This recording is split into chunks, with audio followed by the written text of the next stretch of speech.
Bienvenidos y bienvenidas a una nueva edición de Temas y Debates. Les saluda Ricardo Sosa.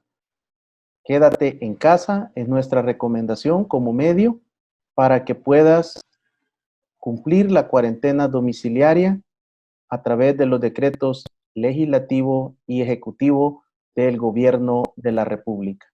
En esta oportunidad continuamos con la serie de salud mental, evitando todo tipo de violencia intrafamiliar contra la mujer y que podamos comprender a través de diferentes profesionales cómo afecta el confinamiento a una familia y el ordenamiento de una sociedad. En esta ocasión hacemos un contacto internacional hasta Buenos Aires, en Argentina, con el maestro Enrique Stola, quien es un experto, un magíster en psicología clínica y psiquiatría. Además tiene un magíster en neuropsicología con endocrinología, que nos permite también ubicar en el contexto del comportamiento psíquico de las personas y principalmente un hombre que tiene mucha trayectoria a nivel mundial y en América Latina sobre la conducta machista, diferentes tesis doctorales y una serie de investigaciones a través del comportamiento de la cultura del hombre machista. Para mí es un privilegio presentar al maestro Enrique Stola. Bienvenido. Gracias por invitarme. Mis saludos a todos y a todos quienes están viendo este programa. Y estoy muy contento de poder tener este intercambio. Seguramente vamos a aprender ambos. Enrique, ¿cómo está viviendo Argentina esta pandemia por el COVID-19? ¿Cuáles las noticias más actualizadas que podemos esperar de ustedes? Está viviendo una situación que es difícil, quizás no tan difícil como en otros países, los países europeos o Estados Unidos, Brasil. Hay un poco más de 300 muertos, personas fallecidas, más de 6.000 infectados, pero el gobierno tomó medidas de confinamiento muy tempranamente. Esto fue acatado por la mayoría de la población y las medidas que ha tomado el gobierno cuentan con más del 87% de aprobación de la población. Esto, ¿qué es lo que ha permitido el confinamiento? Lo que ha permitido es que el gobierno y los gobiernos de las provincias tuvieran tiempo para comprar y para armar las estructuras para recibir a los posibles contagiados. Porque lamentablemente con el gobierno anterior había eliminado el Ministerio de Trabajo y el Ministerio de Salud. No existía Ministerio de Salud en Argentina, solo una secretaría. Y estaba muy desguarnecido todo. Por suerte, el confinamiento a tiempo. Entonces, hoy estamos en muchas mejores condiciones. La ciudad de Buenos Aires y el Gran Buenos Aires, que son las ciudades que están alrededor del Buenos Aires, como si fuera el Gran México, son las que tienen más casos. Y en este momento el virus está atacando fuertemente a los sectores, a lo que aquí se llama villas de emergencia, que son los barrios más pobres de la ciudad de Buenos Aires, que han tenido una alta tasa de contagios, unas 250 contagios por día. Ese es el ritmo que estamos teniendo en este momento. Pero bueno, la población viene cumpliendo bien las disposiciones. En general, siempre hay grupo, eso es inevitable en todas las sociedades, de un 10 al 20% que desobedece, que se pone en riesgo y pone en riesgo a los demás. ¿Se encuentran todavía en cuarentena domiciliaria? Sí, esto ocurre así, en confinamiento, en cuarentena, en la ciudad de Buenos Aires y en el Gran Buenos Aires, y en las provincias. Argentina es un estado federal, las provincias tienen autonomía, pero han actuado en directa relación con la presidencia de la Nación, y es la Nación la que va dando el ok a las diferentes aperturas en los diferentes lugares. Hoy el tema está aquí, en la ciudad de Buenos Aires, en la capital y en el Gran Buenos Aires.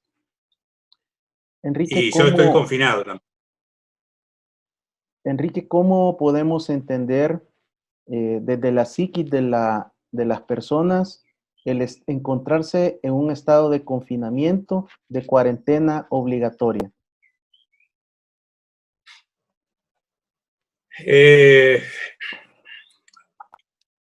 Por un lado, por lo menos es que la mayoría de las personas lo vive como una situación de protección que hay que sostener y que hay que transitar.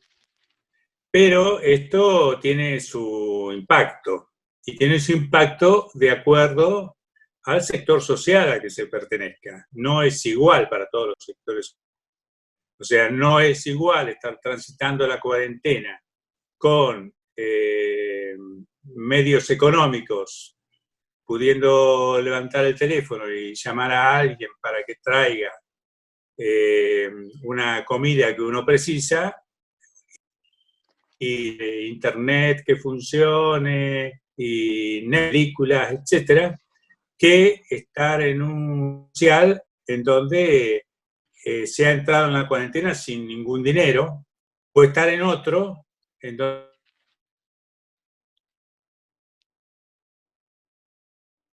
un sector sociológico son diferentes e impacta de diferentes formas. Pero si vamos a las medidas de cuidado, bueno, el gobierno está implementando, está dando dinero, comida, está tratando de cuidar todo eso. Pero en lo personal, lo que se ve es que las personas que se agudizan crisis de angustia, ansiedad, porque afuera la vida de alguna forma se detuvo y es amenazante lo que ocurre. Entonces, esto tiene también lados positivos, que en algunos sectores padres, madres o parejas que tienen un buen clima han profundizado ese buen clima, y han profundizado ese buen clima con sus hijos e hijas, pero en otros lugares se ha agudizado el malestar, y pasar esta cuarentena es un infierno porque no personas tienen otra posibilidad de irse a otro lugar. Entonces, no hay una respuesta uniforme a la cuarentena. Hay personas que están con ansiedad y angustia, hay personas para las cuales es una gran tranquilidad, hay personas que les ha servido para mucho sobre su posicionamiento en la vida y valorizar de una forma u otra a qué van a dedicar su esfuerzo, cómo van a manejar su tiempo futuro.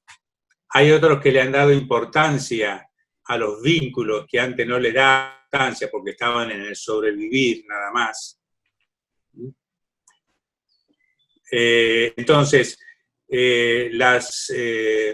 hay personas que, bueno, y si nos metemos en la temática de violencias, bueno, nos encontramos con que mujeres que la están pasando terriblemente mal, y niños y niñas que la están pasando terriblemente mal por las situaciones de abuso y violaciones. Aquí se ha visto que ha aumentado la cantidad de denuncias que desde de las redes, y aumentó la cantidad de denuncias. El Ministerio de la Mujer creó todo un sistema para que a través de WhatsApp se pudieran comunicar, pero la cantidad de asesinatos continúa igual que antes de la cuarentena, la cantidad de femicidios de mujeres, casi una por día.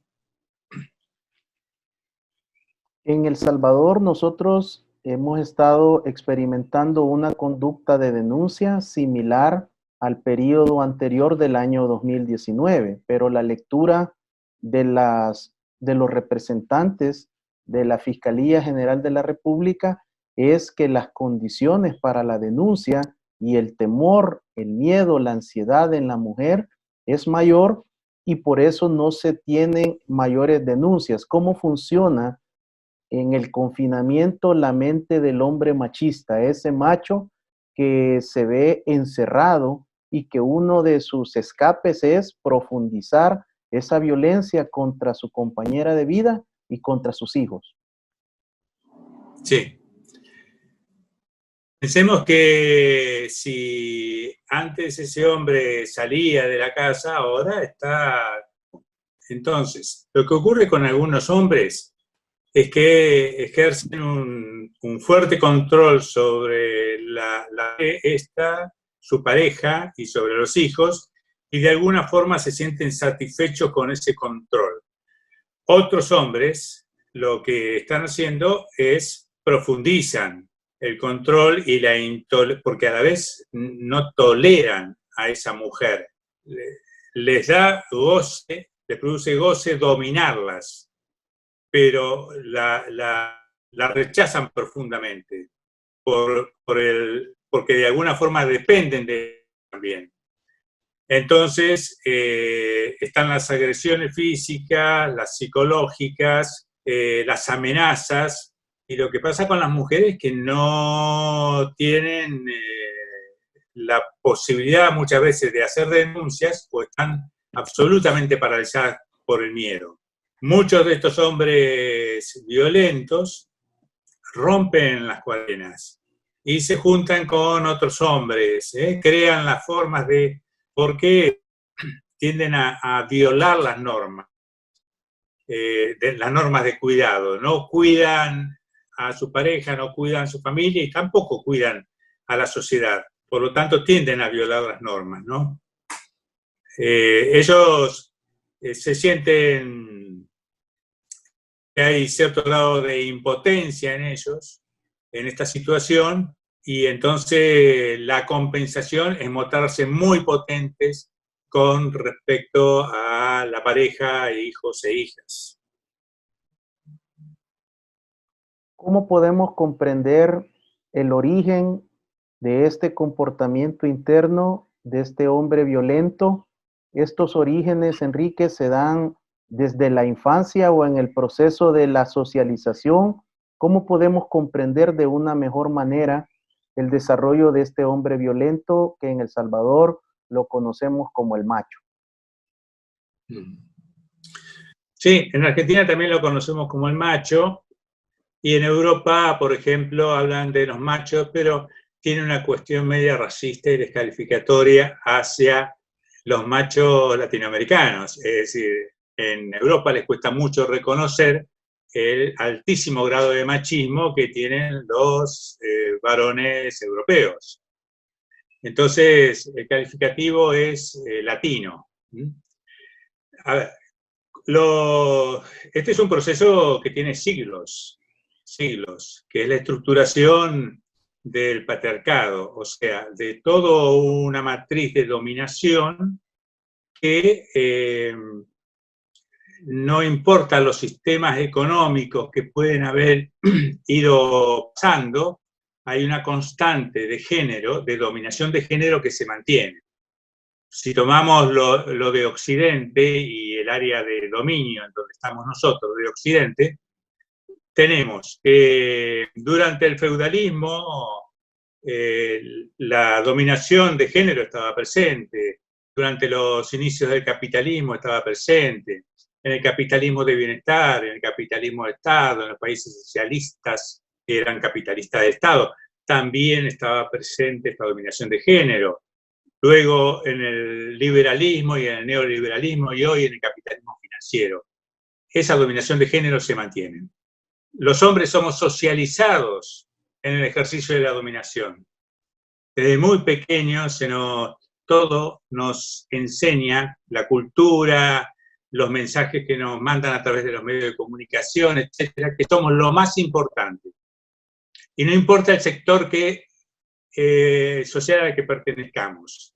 Podemos pertenecer a un sector social bajo y podemos ser descalificados por otros hombres, pero somos lo más importante en relación a las mujeres o a los y les integrantes del movimiento de gays, lesbianas, trans, travesti, queer, etc.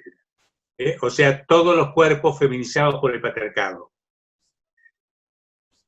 Entonces, desde muy pequeños estamos socializados en esa situación en donde todo nos puede llegar a pertenecer. Los cuerpos, el espacio, y el espacio estructurado de acuerdo a la mirada masculina también. Y los trabajos y los tiempos están estructurados de acuerdo a la mirada masculina. A ver, cuando pasa una cuestión legal y una mujer tiene que ir a hacer una denuncia al Poder Judicial. Yo he visto que en Perú, en Bolivia, en Argentina, Brasil, ocurre lo mismo. A los jueces y a los jueces en general le interesa muy poco los tiempos de esa mujer que se hace cargo de los niños y las niñas. Y la citan a determinadas horas, no importa si tiene que estar trabajando fuera de la casa, no importa los horarios escolares de los niños y las niñas, no importa, porque todo está hecho en función de los horarios masculinos, de la mirada masculina, y no se tienen en cuenta las necesidades de las mujeres, de las niñas y los niños. Entonces, eso eso se puede modificar, claro. Con educación lo podríamos modificar, pero uno de los pilares de esto es la educación sexual integral. Pero amplios sectores, poderosos sectores en América Latina, se oponen a eso. Con lo cual se siguen protegiendo a golpeadores, abusadores, violadores, porque la educación sexual integral permitiría a niñas desde muy pequeñitos aprender a realizarse en forma cuidadosa con el otro cuerpo y en forma democrática. Si nuestro padre, nuestro abuelo, nuestro tío no fueron hombres machistas, pero en el proceso de la socialización, nosotros como hombres recibimos prohibiciones y mandatos, no solo en casa, sino en el proceso de nuestra formación, cuando vamos ya a la escuela y vamos entrando en ese proceso con nuestros compañeros y compañeras. Esto implicaría tener mayor o menor posibilidad de replicar una conducta machista. Sí. Nosotros aquí decimos que el patriarcado está produciendo nuevas masculinidades permanentemente, porque generalmente uno es diferente a cómo se comporta en forma diferente a cómo se comportó el abuelo, a cómo se comportó el padre. Nuestros hijos se van a comportar en forma diferente, son nuevas masculinidades. Ahora, ¿son las masculinidades adecuadas para que todas las personas tengan una vida en paz y libre de violencia? No. ¿Por qué? Porque, a ver, el patriarcado tiene sexo, tiene género, es masculino, pero el machismo no tiene género, atraviesa absolutamente todos los libros. No importa si es mujer trans, hombre trans, varón, poliamoroso, cualquier identidad que quiera tener, atraviesa todos los cerebros, porque son las conductas cotidianas y los valores o las creencias que se imponen a nuestro cuerpo y tratan de replicar y de mantener la jerarquización de la diferencia. Hombres y mujeres y trans, somos diferentes, sí, pero no tiene por qué existir una diferencia jerárquica entre ellos. Lo que hace el machismo es mantener la jerarquía y replicar la jerarquía. Entonces nos encontramos con varones machistas están siendo de modelo hacia sus hijos, pero nos encontramos también con mujeres machistas que están sosteniendo y siendo complementarias del rol de dominador, desde su rol de dominada. Entonces el machismo atraviesa todos los cerebros. Y la deconstrucción, esto es, como si fuera una cebolla, empezar a sacar esas capas que nos impiden tener una vida libre de violencia, una vida amorosa y democrática, esa deconstrucción de cada personalidad la tenemos que hacer todas las personas, todos los cuerpos, varones, mujeres, personas trans, etc. Entonces, yo creo que es posible que, a veces escucho algunas mujeres, bueno, no, pero los hombres ahora son diferentes, nos ayudan. ¿Qué es esto de que nos ayuden en la casa? El hogar, en una pareja heterosexual, homosexual, el hogar, constituido por pareja, debe ser cogestionado, debe haber una gestión en común y una responsabilidad en común. Si no, lo que ocurre es que el hombre puede ayudar, lavar a veces los platos, hacerse cargo de una compra, etc. Pero la carga mental que tiene la mujer es muy grande, porque pasa a ser la responsable de que todo funcione en la casa. Y eso se llama carga mental, ¿no? Es muy grande.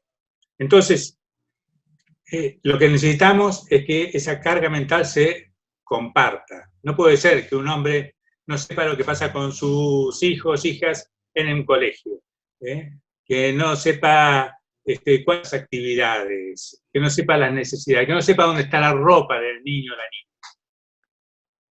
Gracias, Enrique, por estas primeras valoraciones y orientarnos en el concepto del machismo, del patriarcado y cómo funciona esto independientemente de la cultura y el continente donde nos encontremos. Hacemos una pausa y regresamos.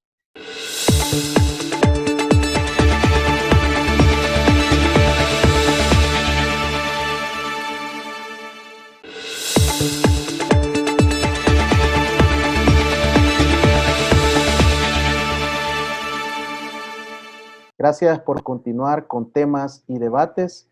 En esta oportunidad, con un enlace internacional hasta Buenos Aires, Argentina, con el maestro Enrique Stolá, quien tiene amplia experiencia en temas de psicología, psiquiatría y conductas machistas. Enrique, a nivel internacional, tú eres conocido como un defensor, como un luchador de toda expresión de violencia contra la mujer.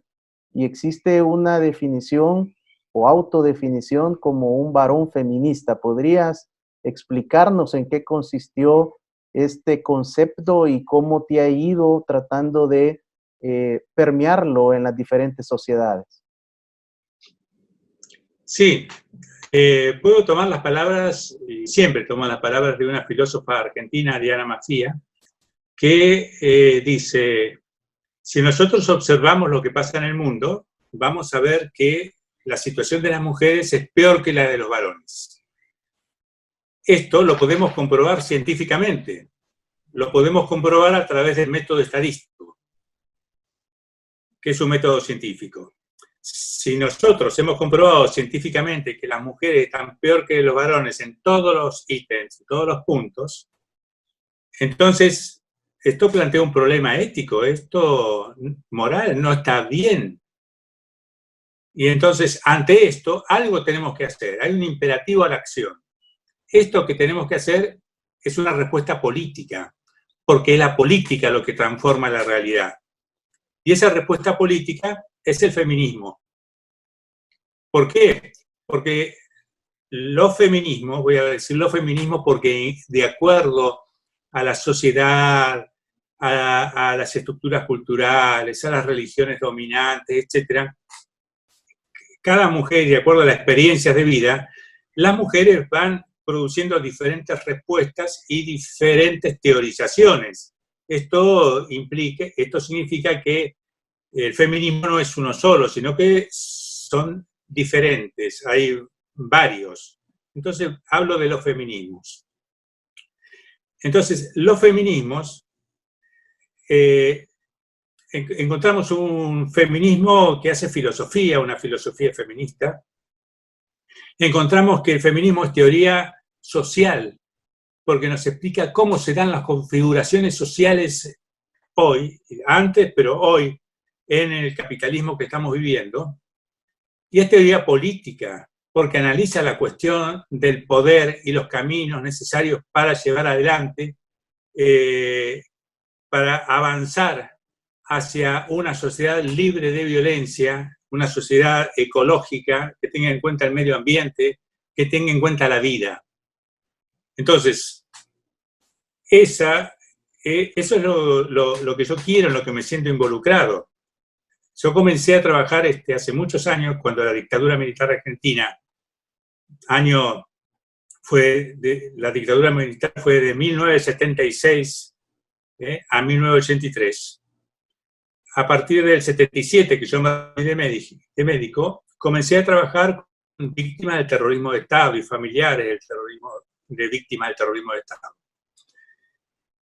Personas que habían sido torturadas o que se tenían que ir al exilio. Luego, en mi práctica profesional, comenzaron a venir mujeres que en ese momento de violencia familiar. No se hablaba de violencia de género, pero ya yo tenía una actitud muy de empatía hacia la situación de las mujeres y me daba cuenta de todo, no todo, sino de parte de los privilegios que los varones teníamos. Y cuando un varón tiene privilegio, hay una mujer u otro cuerpo subordinado, en situación de subordinación, que pierde derechos, porque uno no puede tener privilegios si no hay pérdida de derechos. Entonces, más o menos a fines de la década del 80, 86, 87, y con el acceso a lecturas, me definí como feminista. Y bueno, y en ese momento era, más o menos, me tomaban como, bueno, es psiquiatra, es cosa de locos, más o menos, feminista, es una locura más que un psiquiatra, punto. En la década del 90, para las mujeres era muy difícil ser feminista, por lo menos en Argentina y en varios países europeos, y en el Cono Sur. Era muy feminista, era muy difícil ser feminista, bueno, y yo como varón también entraba dentro de esa situación, digamos, ¿no? Me seguían viendo ahí como una cosa locura. Pero con lo que viene ocurriendo en los últimos años, con las movilizaciones en todo el mundo, la cuestión ha cambiado, porque el feminismo ha logrado permear toda la cultura hoy.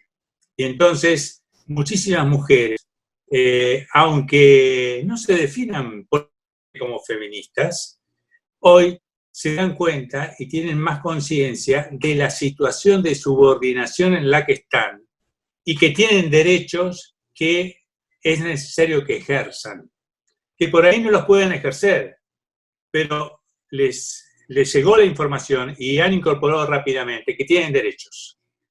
Entonces, eso va produciendo, hoy la revolución que se está produciendo en el mundo la están produciendo las mujeres, lideradas por los feminismos, porque están produciendo un cuestionamiento fuertísimo a nosotros, a todos los varones, para que tengamos conductas diferentes y ayudemos a crear un mundo en paz, ¿no?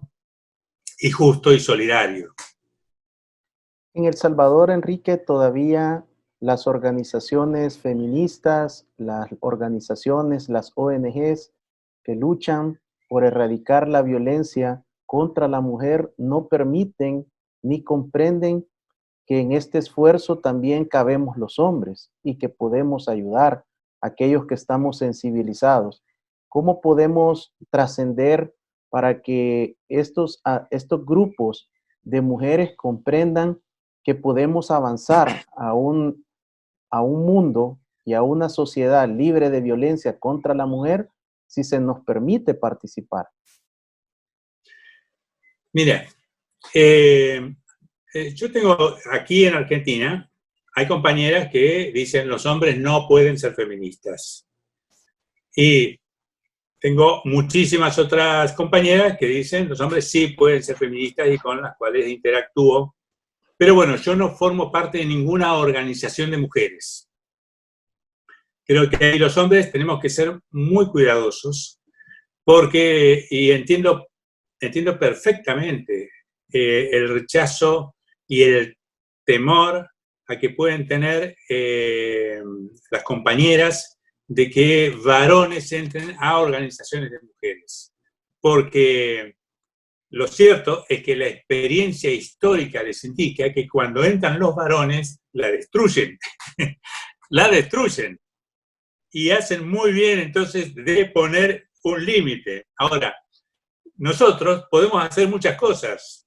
No solo el trabajo personal y diario que tenemos que hacer sobre nosotros mismos para renunciar a esa modalidad de dominación que nos han enseñado, sino que podemos empezar a trabajar con otros varones.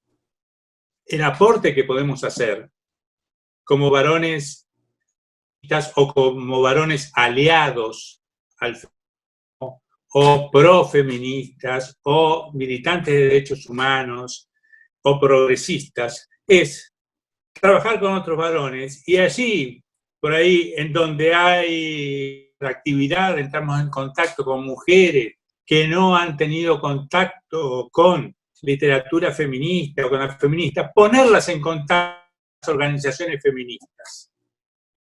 Yo creo que en la medida que las cosas vean que objetivamente uno está trabajando para despatriarcalizar, para horadar más al patriarcado, porque el patriarcado tiene hoy resquebrajamientos muy fuertes gracias a la lucha de las mujeres. Bueno, las compañeras seguramente van a aceptar y tender puentes y va a ser posible dialogar, pero te puedo asegurar de que entiendo perfectamente que las compañeras de El Salvador, como entiendo las compañeras que por ahí no aceptan mi presencia o que yo vaya a alguna reunión. A ver, cuando las negras y negras estaban luchando por los derechos civiles en Estados Unidos, no de la lucha de la guerra civil, sino en la década del 60.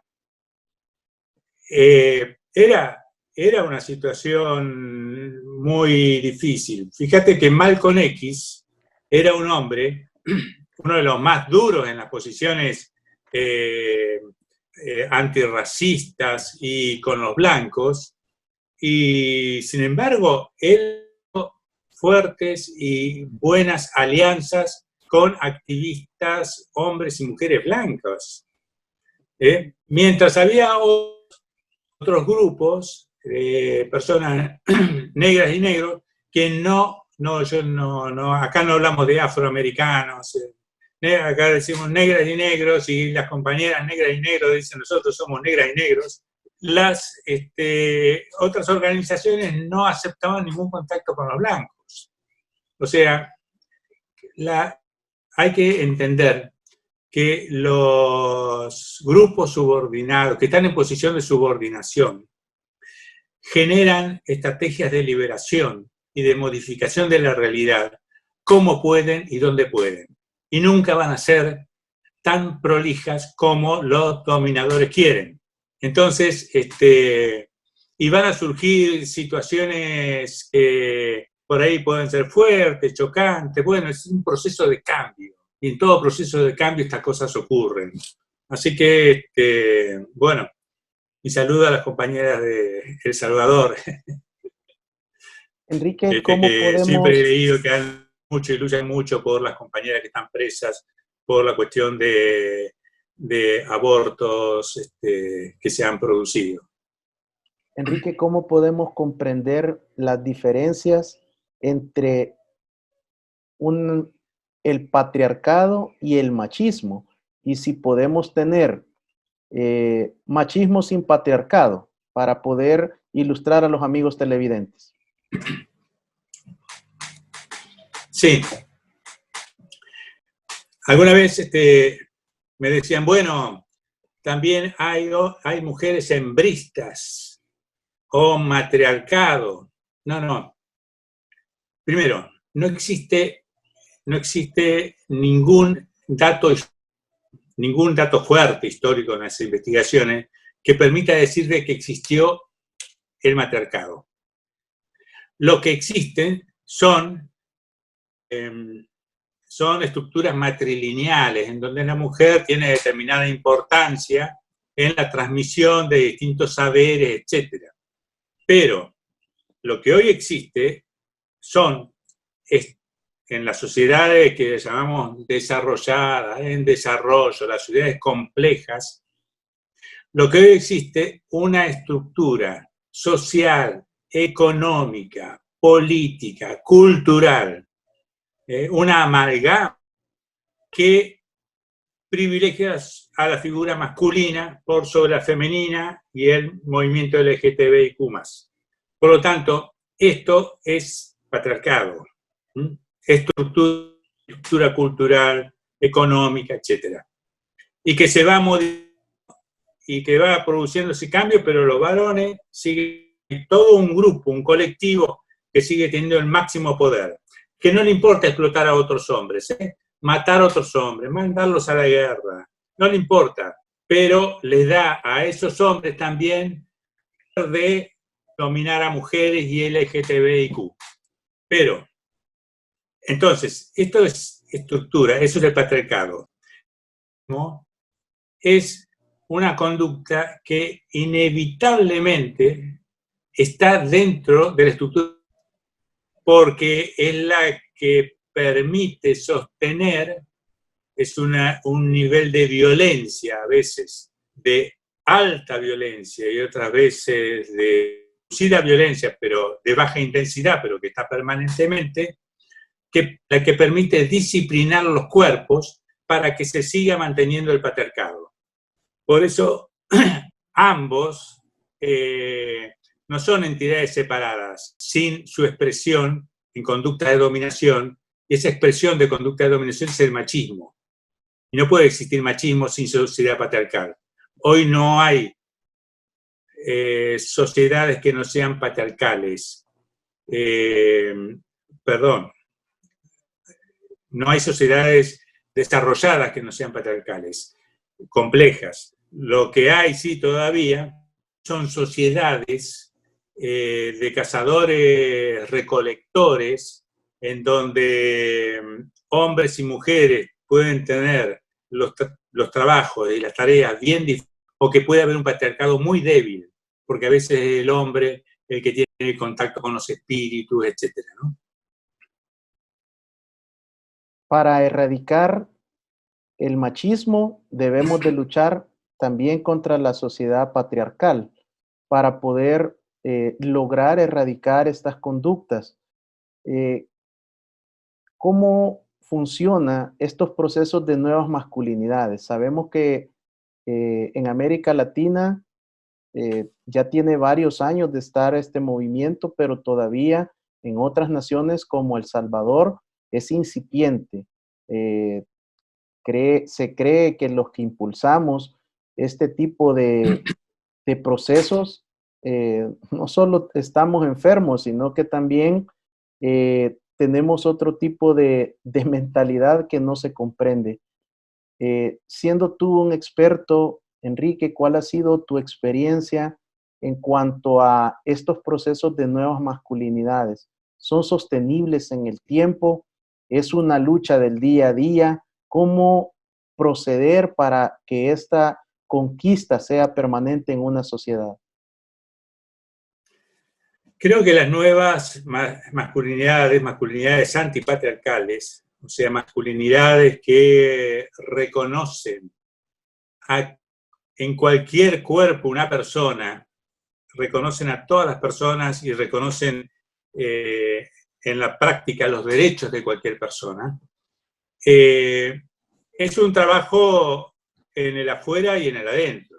En el adentro es el trabajo cotidiano que uno tiene que hacer diariamente sobre renunciando a la dominación y modificando, haciendo que nuestra afectividad y nuestro tener en cuenta a la otra persona sea la guía de cualquier red vincular. Pero por otro lado, y además, esto necesitamos lecturas, ¿no? Lecturas de científicas feministas que han hecho grandes aportes en este sentido, los estudios de género de 60 años en el campo universitario, así que hay mucho material. Pero por otro lado necesitamos en el afuera también movernos en forma antipatriarcal. Movernos en forma antipatriarcal significa desde, si nos invitan a participar de un panel donde sabemos que va a haber varias personas, preguntar cuántas mujeres va a haber. Y si son solo varones, es decir, no acepto que haya solo varones, así que resigno mi lugar, que vaya una mujer ahí, que se le dé visibilidad, porque la cosa pasa porque a muchísimas mujeres con toda la capacidad para ocupar cualquier lugar no se las deja llegar. Entonces, desde esa actividad, a pensar qué significa la educación sexual. Cuando hablamos de educación sexual integral, estamos diciendo que a los nenes, a las nenas, a los pequeños, a las pequeñas, se les pueda dar una información a su edad para que aprendan a respetar su propio cuerpo y el cuerpo de quien tienen al lado. Que si juegan con un muñeco, no solo juegue una nena con un muñeco, que los nenes también puedan jugar con un muñeco, porque ese juego lo que hace es estimular la ética del cuidado, la ética del cuerpo, que solo se le permite a las mujeres y no a los varones. Pero esto cumple una función social, porque luego a las mujeres se les exige, cuando adultas, las tareas de cuidado, y no a los varones. Entonces, significa que los nenes y las nenas van a tener las palabras adecuadas y la comprensión también, comprensión de su desarrollo sexual, y pedir ayuda si algo les pasa. Muchas gracias, maestro Estolá, por esta segunda ponencia, en el sentido de que nos ha ilustrado entre lo que es el patriarcado, el machismo y los procesos de nuevas masculinidades. Al regresar, sus recomendaciones finales para poder erradicar esta conducta violenta dentro de los hogares.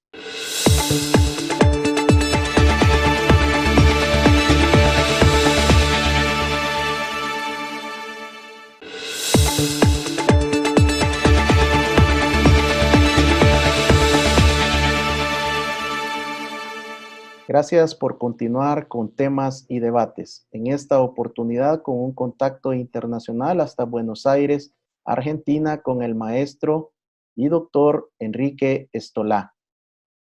Enrique, ¿cuál sería, en el sentido de tus respetuosas recomendaciones para esa mujer que nos está observando a través de las multiplataformas y en señal abierta de televisión en El Salvador, que es víctima de violencia de género por parte de su compañero de vida o esposo?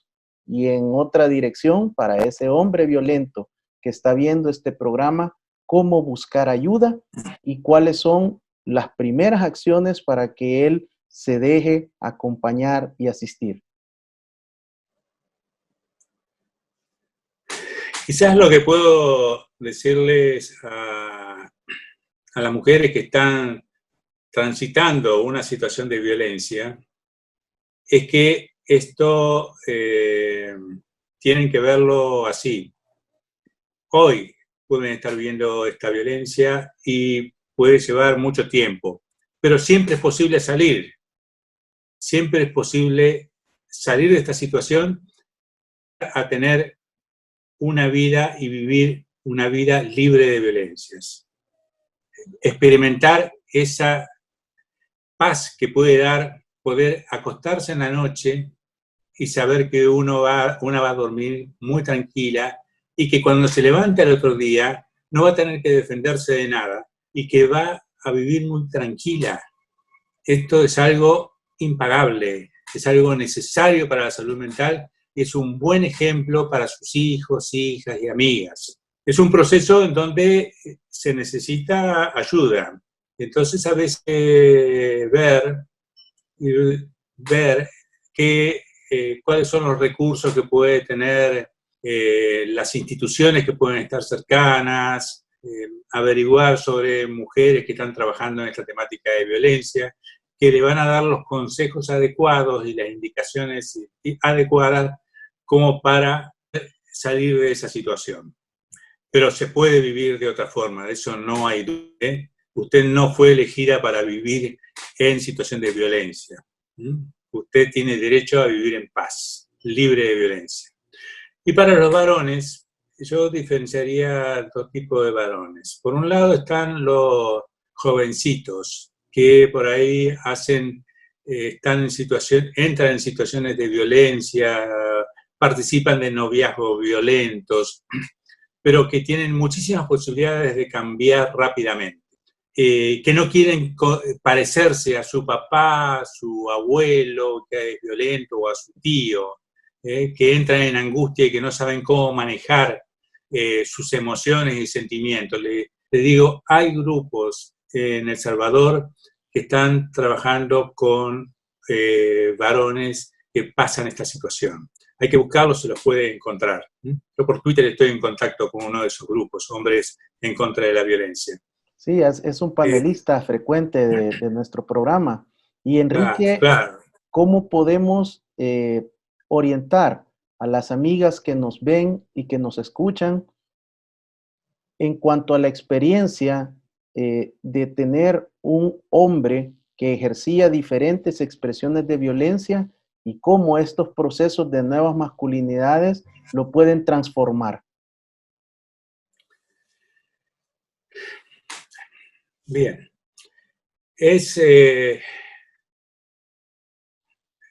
Ustedes, le hablo a las mujeres, ¿no?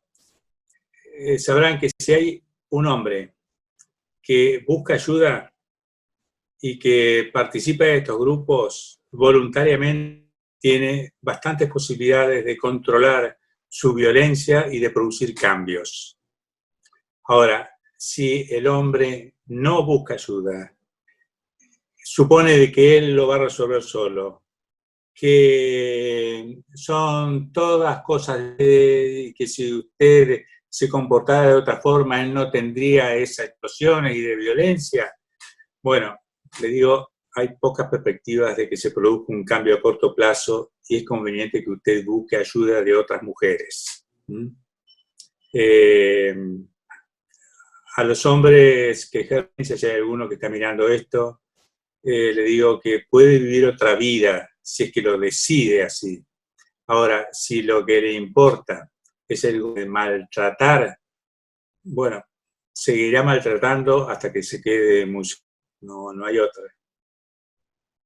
Maestro Enrique Estolá, quiero agradecerle su participación desde Buenos Aires, Argentina, y ayudarnos a comprender estos conceptos, sus respetuosas recomendaciones, y seguiremos contactando y requiriendo de su servicio, de su asesoría para ayudar a la sociedad salvadoreña y llevar este mensaje hasta lo último de la tierra en beneficio de una vida libre de violencia para las niñas, adolescentes y mujeres. Desearles desde San Salvador, El Salvador, bendiciones para toda la República Argentina. Muchísimas gracias a ustedes. Ha sido un placer. Amigas y amigos televidentes, así llegamos al final de este programa con el único objetivo de poder brindarle los mejores panelistas, los mejores ponentes que podamos encontrar para exponer y desnudar lo que es esta cultura patriarcal que tanto daño le ha hecho a la sociedad salvadoreña y estas prácticas machistas. Deseamos desde este programa que el objetivo se cumpla y que usted, mujer que nos sintoniza, puede vivir una vida libre de violencia. Bendiciones. Chao.